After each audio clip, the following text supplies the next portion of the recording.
거리, 속력, 시간에 관한 문제에 대하여 알아볼게요. 주어진 문장에 대하여 정리하기 쉽도록 그림으로 표현하고 여기에 모든 정보를 빠뜨리지 않고 표시해요. 이때 표현된 그림 속의 정보에 대하여 거리나 시간의 단위가 기준이 되는 속력의 단위로 통일이 되었는지를 우선적으로 확인을 해야 해요. 참고로 속력의 단위가 초속으로 m/s라면 모든 거리의 단위를 미터로, 시간의 단위는 초로 통일을 해야 하고, 마찬가지로 분속이나 시속도 이와 같이 하면 됩니다. 여기서 속력의 단위를 강조하는 이유가 한 가지 더 있어요. 속력의 단위에 속력을 구하는 공식이 들어있으니까요. 속력은 시간분의 거리인데 단위를 안다면 외우지 않고도 속력의 공식을 쉽게 유추할 수 있어요. 하지만 무당벌레 공식을 머릿속에 기억해 둔다면 나머지 공식도 다 해결할 수 있겠죠? 마지막으로 거속시에서 서로 갖게 되는 정보를 파악한다면 이를 이용하여 등호로 연결시키면 곧바로 방정식을 세울 수 있어요. 여기서 서로 갖게 되는 정보란 시간이나 거리나 속력이 서로 같을 수 있고, 시간의 합이나 차가 얼마와 같아질 수 있고, 끝으로 거리의 합이나 차가 얼마와 같아질 수 있어요. 그래서 갖게 되는 값을 등호로 연결시키면 됩니다. 참고로 거속시로 방정식을 세울 때 가장 많이 언급되는 기준에 대한 우선순위는 다음과 같아요. 제일 먼저 시간을 기준으로 하여 식을 세울 수 있는지를 고려해보고, 이게 가능하지 않다면 그 다음으로 거리를 기준으로 하여 식을 세우고, 이것도 아니라면 끝으로 속력이 일정함을 이용하여 방정식을 세우면 됩니다. 거속시에 대한 문제를 접근하는 기본 원리를 설명한 대로 잘 익혀서 준비를 해야 해요. 왜냐하면 방정식의 활용 중에서도 단연코 으뜸이 되는 부분이니까요.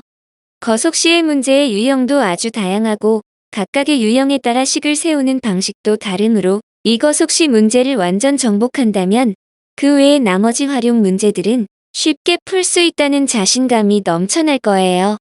그만큼 중요성이 높기 때문에 이번 개념 강의를 더욱더 집중해서 수업에 임해야 할 거예요. 속력에 대한 개념이 중요하므로 먼저 속력에 대하여 몇 가지를 짚어볼게요. 앞에서 언급했듯이 속력의 공식은 시간분의 거리가 되고, 이를 해석하면 속력이란 주어진 시간 동안 이동한 거리를 나타냅니다. 무당벌레 공식에서 속력 부분을 손으로 가린 후 나머지 두 값의 위치가 위, 아래에 있으면 이를 분수의 꼴로 이해하면 됩니다. 또한 속력을 기본 공식으로 하여 다음과 같은 공식도 유도할 수 있어요. 속력과 분모에 있는 시간의 위치를 서로 바꾸면 시간은 속력분의 거리가 되고, 무당벌레 공식에서 시간 부분을 손으로 가린 후 나머지 두 값의 위치가 위, 아래에 있으면 이를 분수의 꼴로 이해하면 됩니다. 끝으로 속력 공식에서 양변의 시간을 곱하면 거리는 속력 곱하기 시간이 되고, 무당벌레 공식에서 거리 부분을 손으로 가린 후 나머지 두 값의 위치가 좌, 우에 있으면 이를 곱의 꼴로 이해하면 됩니다. 이번엔 시속, 분속, 초속의 의미를 살펴볼까요? 시속 30km란 1시간 동안 이동한 거리가 30km임을 나타내고, 이는 자동차와 같이 빨리 달리는 물체에 적용할 수 있어요. 이 속력을 여러분도 많이 봤을 거예요. 스쿨존에서 제한 속도가 시속 30km죠. 분속 50m란 1분 동안 이동한 거리가 50m임을 나타내고, 이는 사람이 걷는 것과 같이 느리게 움직일 때 사용하기가 적합하죠. 초속 10m란 1초 동안 이동한 거리가 10m임을 나타내고, 이는 사람이 뛰거나 자전거를 탈 때 사용하기가 적합하죠. 현재 육상 100m 세계 기록이 얼마인지 아나요? 2009년 세계 육상 선수권 대회에서 우사인 볼트가 기록한 9초 58이라고 해요. 그렇다면 초속 10m를 달리더라도 세계 기록과는 한참 뒤처지네요.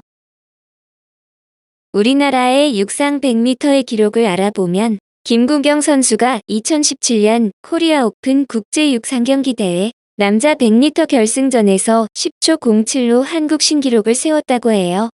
아직은 마의 벽인 10초대를 넘지 못하고 있지만 지금 자라나는 미래의 꿈나무들이 이 마의 벽을 넘기 위해 열심히 구슬땀을 흘리고 있다고 해요.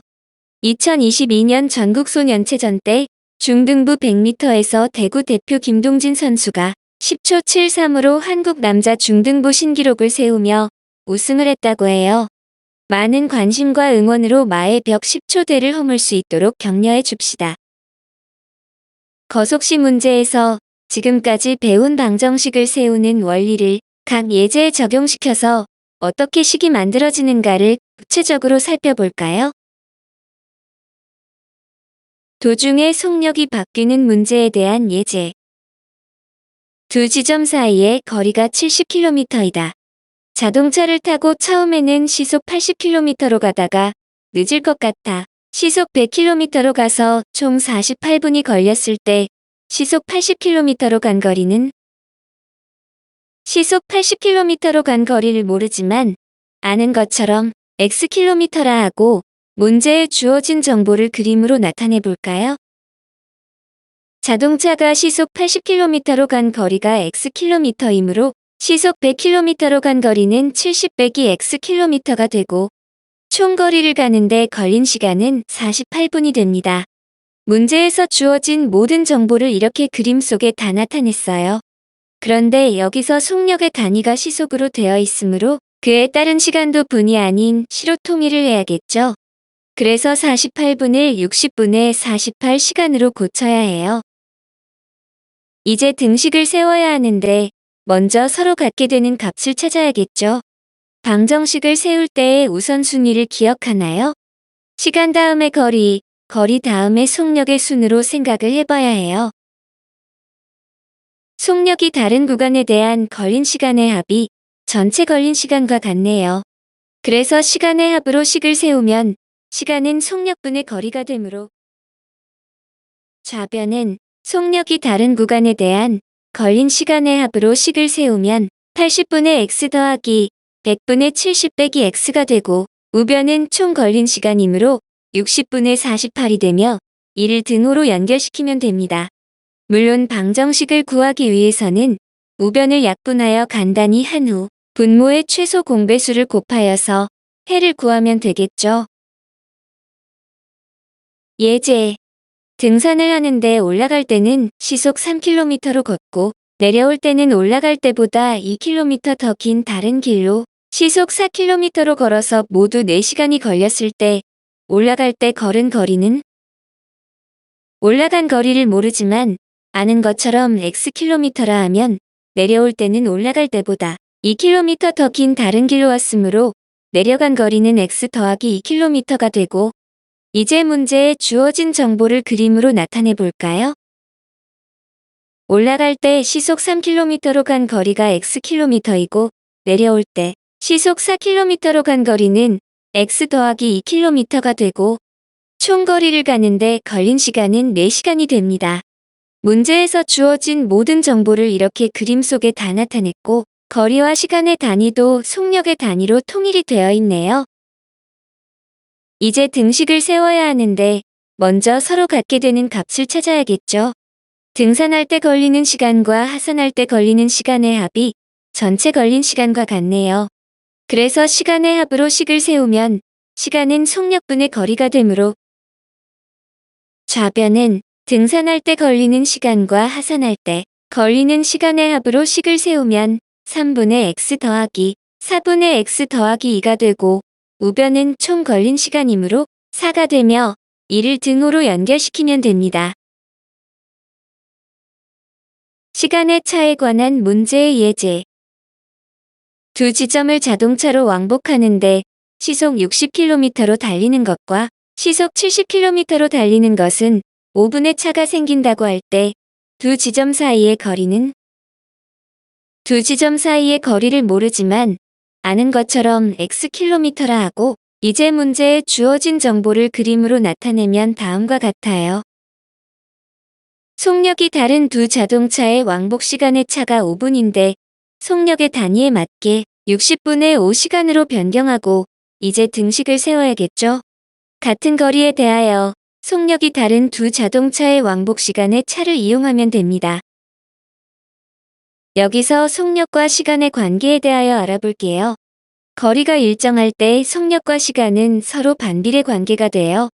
즉, 속력이 커지면 걸린 시간은 적어지고 속력이 작아지면 걸린 시간은 많아진다는 거예요.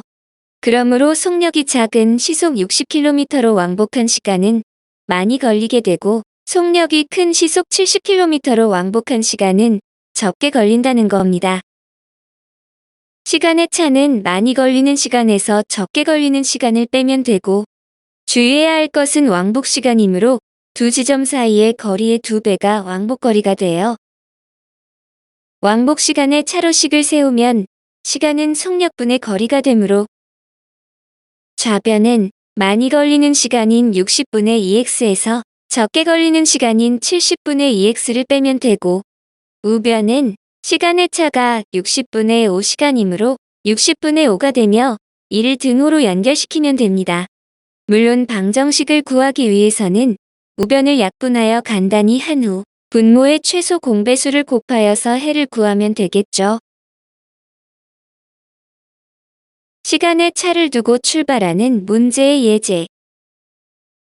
동생이 집을 출발한 지 9분 후에 형이 동생을 따라 나섰다. 동생은 매분 80m의 속력으로 걷고 형은 매분 140m의 속력으로 따라갈 때 형이 출발한 지 몇 분 후에 동생을 만나게 될까? 형이 출발한 지 몇 분 후에 만날지 모르지만 아는 것처럼 x분이라 하고 이제 문제에 주어진 정보를 그림으로 나타내면 다음과 같아요.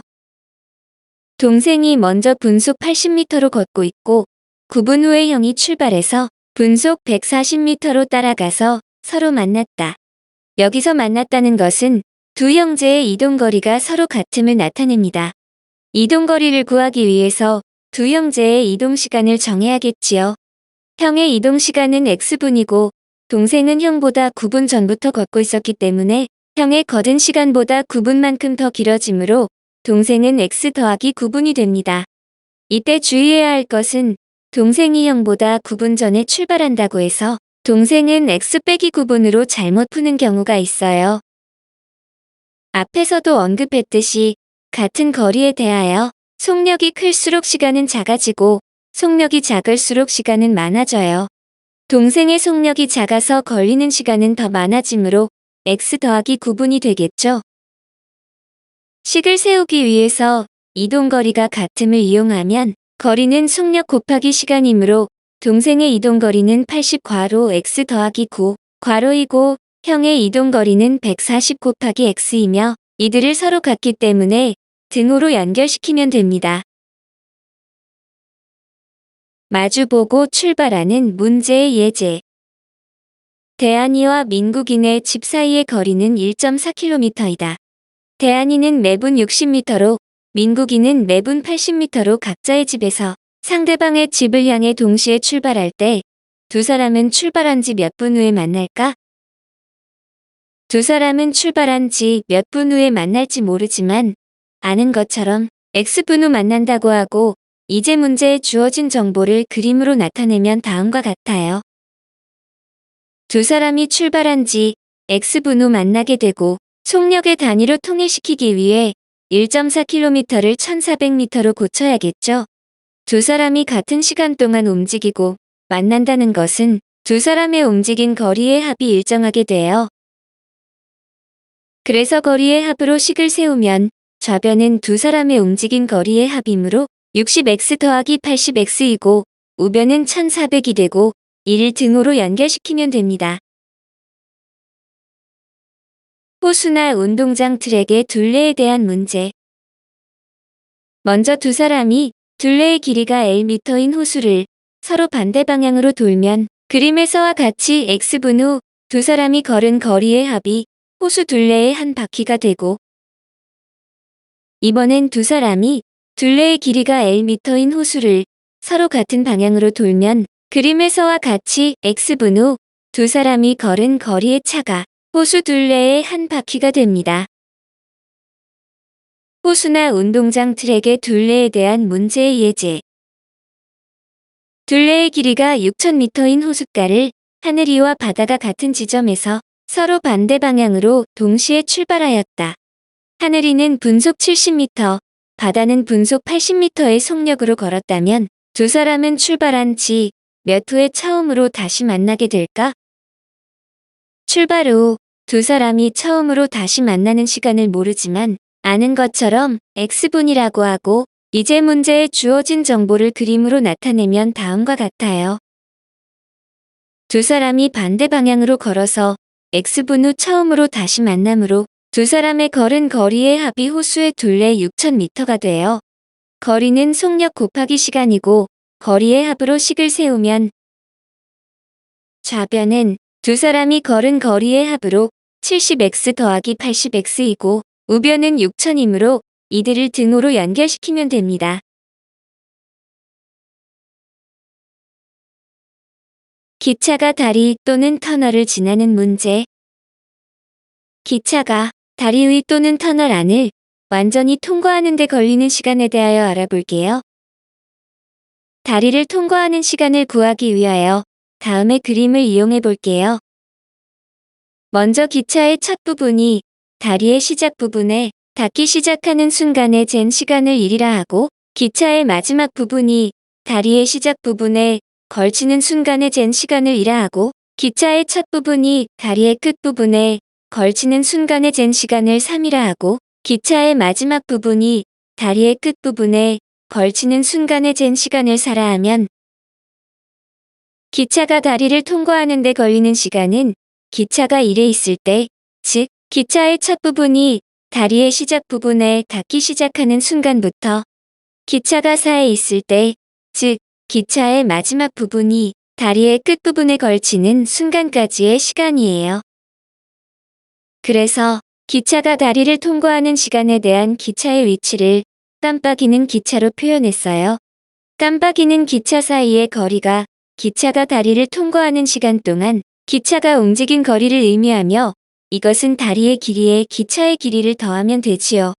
즉, 흰색으로 깜빡이는 부분이 기차가 통과 시간 동안 움직인 거리가 된다는 거예요. 따라서 기차가 다리를 통과하는 동안 움직인 거리는 다리의 길이 더하기 기차의 길이가 됩니다.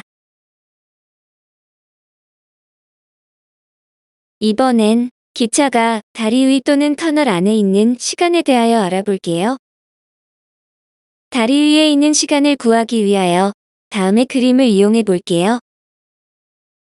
먼저 기차의 첫 부분이 다리의 시작 부분에서 시작하는 순간에 잰 시간을 1이라 하고 기차의 마지막 부분이 다리의 시작 부분에 걸치는 순간에 잰 시간을 2라 하고 기차의 첫 부분이 다리의 끝 부분에 걸치는 순간에 잰 시간을 3이라 하고 기차의 마지막 부분이 다리의 끝 부분에 걸치는 순간에 잰 시간을 4라 하면 기차가 다리 위에 있는 시간은 기차가 2에 있을 때, 즉 기차의 마지막 부분이 다리의 시작 부분에 걸치는 순간부터 기차가 3에 있을 때, 즉 기차의 첫 부분이 다리의 끝 부분에 걸치는 순간까지의 시간이에요.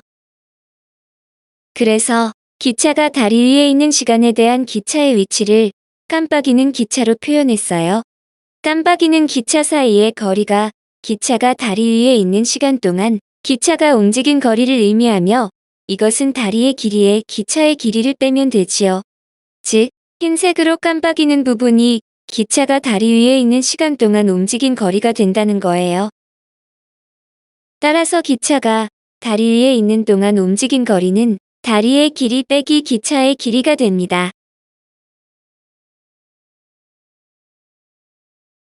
예제.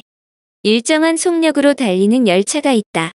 이 열차는 길이가 1300m인 다리를 완전히 통과하는데 40초가 걸리고 길이가 400m인 다리를 완전히 통과하는데 15초가 걸렸을 때 이 열차의 길이를 구하면 이 열차의 길이를 모르지만 아는 것처럼 x미터라 하고 식을 세우기 위하여 일정한 값을 찾으면 열차의 속력이 일정하다고 했으므로 속력을 기준으로 하여 식을 세우면 되겠네요. 이때 주의해야 할 것은 다리의 통과 시간에는 이동거리에 반드시 기차의 길이를 포함해야 한다는 것을 염두에 두면서 식을 만들어야 해요. 속력은 시간분의 거리이고 좌변은 첫 번째 다리를 통과하는 속력에는 시간이 40초이고 움직인 거리는 1300 더하기 x가 되므로 40분의 1300 더하기 x이고 우변은 두 번째 다리를 통과하는 속력에는 시간이 15초이고 움직인 거리는 400 더하기 x가 되므로 15분의 400 더하기 x가 되며 속력이 서로 같아야 하므로 이를 등호로 연결시키면 됩니다. 거속시에 대한 마지막 유형으로 강물과 배에 관한 문제에 대하여 알아볼게요. 먼저 배가 강물을 따라 같은 방향으로 내려올 때는 다음 그림과 같아요. 이번엔 배가 강물을 반대 방향으로 거슬러 올라갈 때는 다음 그림과 같아요. 이를 비유적으로 설명을 하자면 우리가 무빙워크를 탈 때를 생각해 볼 수 있어요. 무빙워크가 움직이는 방향으로 사람이 걸어간다면 사람의 속력에 무빙워크에 움직이는 속력이 추가되므로 속력이 더 빨라지고 반대로 무빙워크가 움직이는 반대 방향으로 사람이 걸어간다면 움직이는 사람의 속력에 무빙워크의 속력이 빼지므로 속력이 더 느려지게 되는 원리예요. 여기서 사람이 배라고 하고 무빙워크가 잔잔히 흘러가는 강물이라고 생각하면 됩니다. 강물을 따라 내려올 때의 속력은 정지한 물에서의 배의 속력 더하기 강물의 속력이 되므로 두 속력의 합이 되며 강물을 거슬러 올라갈 때의 속력은 정지한 물에서의 배의 속력 빼기 강물의 속력이 되므로 두 속력의 차가 됩니다. 즉, 속력이 커지면 걸리는 시간은 적어지고 속력이 작아지면 걸리는 시간은 많아지게 되겠죠.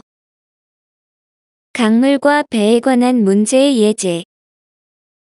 흐르는 강물 사이의 두 지점 A, B 사이를 보트를 타고 왕복하려고 한다. 강물은 A 지점에서 B 지점을 향하여 시속 2km로 흐르고 보트의 속력은 시속 6km이다. 왕복하는 데 걸린 시간이 3시간일 때 두 지점 A, B 사이의 거리는 두 지점 사이의 거리를 모르지만 아는 것처럼 xkm라 하고 다음과 같이 간단히 그림으로 나타내면 A 지점에서 B 지점으로 갈 때는 배의 속력과 강물의 속력이 더해지므로 시속 6 더하기 2km, 즉 시속 8km가 되고 반대의 방향으로 갈 때는 배의 속력에서 강물의 속력을 빼야 되므로 시속 6 빼기 2km, 즉 시속 4km가 됩니다. 또한 왕복 시간이 3시간이므로 시간의 합으로 식을 세우면 시간은 속력분의 거리이고 좌변은 갈 때와 올 때의 속력의 합이므로 갈 때 걸리는 시간인 8분의 x 더하기 올 때 걸리는 시간인 4분의 x가 되며 우변은 3이 되므로 이들을 등호로 연결시키면 됩니다.